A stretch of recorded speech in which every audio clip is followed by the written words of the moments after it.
السلام علیکم ورحمۃ اللہ وبرکاتہ۔ رب اشرح لی صدری ویسر لی امری واحلل عقدۃ من لسانی یفقہوا قولی۔ آج ہم بات کریں گے شوئنگ آف، دکھاوے کے بارے میں، اور آئی تھنک یہ آج کا سب سے بڑا مسئلہ بن چکا ہے کہ بہت سے انسان خود کو بھی پریشان رکھتے ہیں اور دوسروں کو بھی پریشان کرتے ہیں صرف دکھاوے کے لیے۔ جن کے پاس ہے وہ دکھاوا کرتے ہیں اپنا دکھانے کے لیے، اور دوسرے اس وجہ سے پریشان ہوتے ہیں کہ ان کے پاس ہے اور ہمارے پاس نہیں۔ تو یہ بہت غلط بات ہے کہ ہر چیز کو ہم نے جو ہے وہ شو آف کا ذریعہ بنا لیا ہے، کانشیسلی اور انکانشیسلی، کیونکہ آج کل ٹرینڈ ہی ایسا بن گیا سوشل میڈیا کی وجہ سے، موبائلز، کیمراز، ان چیزوں کی وجہ سے پکچرز لیتے لیتے، سیلفیز لیتے لیتے، ہر چیز کو آن ریکارڈ کرتے کرتے شاید ہم سب اتنے ہیبیچول ہو گئے ہیں کہ ہم نہ چاہتے ہوئے اور انجانے میں بھی یہ چیزیں کرتے چلے جاتے ہیں، خواہ ہماری نیت دکھاوے کی نہ بھی ہو، لیکن ہر چیز کو آن ریکارڈ کر دینا، ہر چیز کو ہر کسی کے سامنے شیئر کر دینا، تو وہ کہیں نہ کہیں اسی زمرے میں آ جاتا ہے۔ موقعوں پر ہم ایسا کرتے ہیں جس کی ضرورت نہیں ہوتی، صرف اس لیے that we are only trying to impress others. ہمارے پاس اگر کچھ نہیں ہے تو ہم کچھ چیزیں صرف اس لیے کریں گے تاکہ ہم دوسروں کو دکھا سکیں، دوسروں کو دکھاوے کے لیے، جسٹ ٹو سیٹسفائی ادرس۔ ہم وہ کام خود کو سیٹسفائی کرنے کے لیے یا اللہ تعالیٰ کی رضا کے لیے نہیں کرتے، بجائے اس کے کہ لوگوں کو سیٹسفائی کریں۔ نبی کریم صلی اللہ علیہ وآلہ وسلم سے پوچھا گیا دیٹ واٹ از مائنر شرک، کہ چھوٹا شرک کیا ہے؟ تو نبی کریم صلی اللہ علیہ وآلہ وسلم نے ارشاد فرمایا، ریا، دکھاوا، کہ اللہ تعالیٰ فرمائیں گے کہ جاؤ انہی کے پاس جن کے لیے تم دنیا میں جن کو دکھانے کے لیے کام کرتے تھے، اور دیکھو کیا وہ تمہیں کوئی فائدہ دے سکتے ہیں۔ ضروری نہیں کہ ہمارا ہر کام دکھاوے کے لیے ہو، لیکن آج کل جو ماحول بن گیا ہے، زیادہ تر چیزیں جو ہیں وہ صرف اسی لیے کی جا رہی ہیں تاکہ ہم دوسروں کو امپریس کر سکیں، دوسروں کو دکھا سکیں۔ Even we do charity for the sake of competition, حالانکہ اللہ تعالیٰ نے فرمایا ہے کہ ہم دونوں طریقے سے اپنے صدقات کو دے سکتے ہیں۔ اللہ تعالیٰ فرماتے ہیں کہ تم اپنے مال خرچ کرو، چاہے چھپا کر چاہے اعلانیہ، لیکن اگر تم چھپا کر کرتے ہو تو وہ افضل اور بہترین ہے، کہ جہاں پر ضرورت ہو ہم اس کو اعلانیہ بھی کر سکتے ہیں، لیکن بہترین عمل وہ ہے جو چھپا کر کیا جائے، جو اللہ تعالیٰ کی رضا کے لیے اور دوسرے کی عزت نفس کو مجروح نہ کرتے ہوئے کیا جائے۔ ابن الجوزی اپنی کتاب ڈسپلننگ دا سول میں لکھتے ہیں کہ جو بھی حقیقت میں اللہ تعالیٰ کو جانتا ہے وہ اپنے کام خالصاً اللہ تعالیٰ کی رضا کے لیے کرتا ہے، اور جو انسان اللہ تعالیٰ کو نہیں جانتا، اس کی حقیقت کو، اس کی عظمت کو نہیں پہچانتا، تو وہ کام جو ہے وہ لوگوں کی خوشی کے لیے کرتا ہے، لوگوں سے اپریسیشن اور تعریف حاصل کرنے کے لیے کرتا ہے۔ لیکن جو اللہ تعالیٰ کی عظمت کو جانتا ہے، وہ جانتا ہے کہ ہر کام جو ہے وہ اللہ تعالیٰ کے لیے ہی کرنا چاہیے، اور ہمیں کوئی بھی فائدہ اور نقصان صرف اللہ تعالیٰ دے سکتے ہیں، تو وہ اپنے کام میں کبھی بھی ریا نہیں کرے گا، دکھاوا نہیں کرے گا۔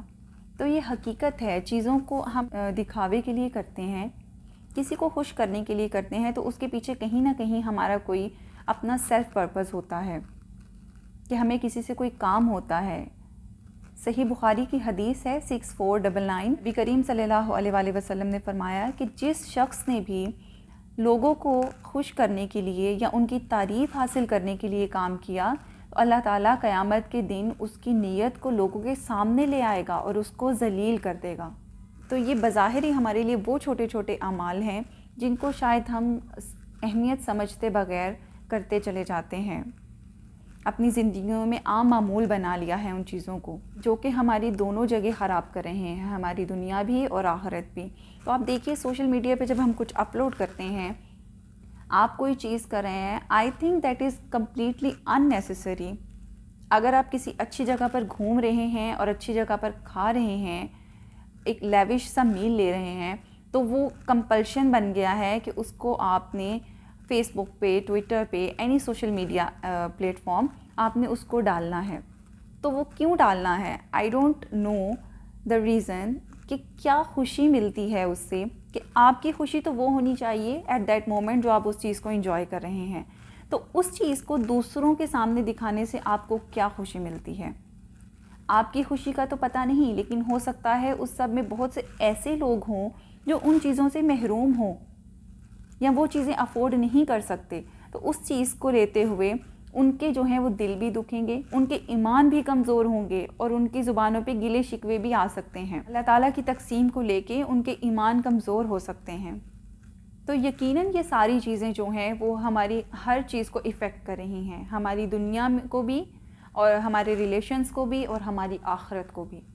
ترمذی شریف کی ایک حدیث ہے، نبی کریم صلی اللہ علیہ وآلہ وسلم نے فرمایا کہ تم لوگ حب الحزن سے پناہ مانگا کرو. صحابہ کرام رضی اللہ تعالیٰ عنہ نے پوچھا کہ یا رسول اللہ حب الحزن کیا ہے؟ آپ صلی اللہ علیہ وآلہ وسلم نے فرمایا کہ جہنم میں ایک وادی ہے کہ جہنم خود بھی روزانہ 100 مرتبہ اس سے پناہ مانگتی ہے. تو پوچھا گیا کہ اس میں کون لوگ ہوں گے؟ تو آپ صلی اللہ علیہ وآلہ وسلم نے فرمایا وہ قرآن پڑھنے والے جو اپنے اعمال دکھاوے کے لیے کرتے ہیں.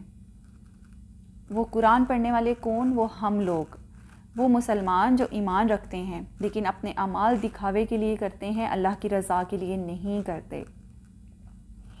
تو یقین جانیں جہاں پہ بہت سی آیات اور بہت سی احادیث ہمیں دلاسے دینے کے لیے موجود ہیں، وہیں پر بہت سی سخت احادیث اور آیات موجود ہیں جو جہنم کی آگ سے، جہنم کی سختیوں سے ہمیں ڈراتی ہیں.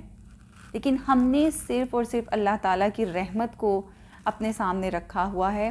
وہ آیات، وہ حدیث پڑھتے ہیں اور اپنے اعمال کرتے چلے جاتے ہیں اور کہتے ہیں اللہ تعالیٰ بڑا رحیم اور کریم ہے، ہمیں تو معاف کر دے گا. آخر کار ہمیں معاف کر ہی دے گا، ہم جنت میں چلے جائیں گے. یقین جانیں یہ اتنا آسان نہیں. اس لیے اپنے چھوٹے چھوٹے اعمال کا جائزہ لیتے رہا کریں اور اپنے اعمال کو خالصاً اللہ تعالیٰ کے لیے کیا کریں. ضروری نہیں کہ یہاں پہ ہر چیز صرف چھپانے کی ہی بات ہو رہی ہے. کبھی کبھی کچھ چیزیں ہمیں اوپنلی کرنی پڑتی ہیں، but completely it depends on your behaviour, your intention.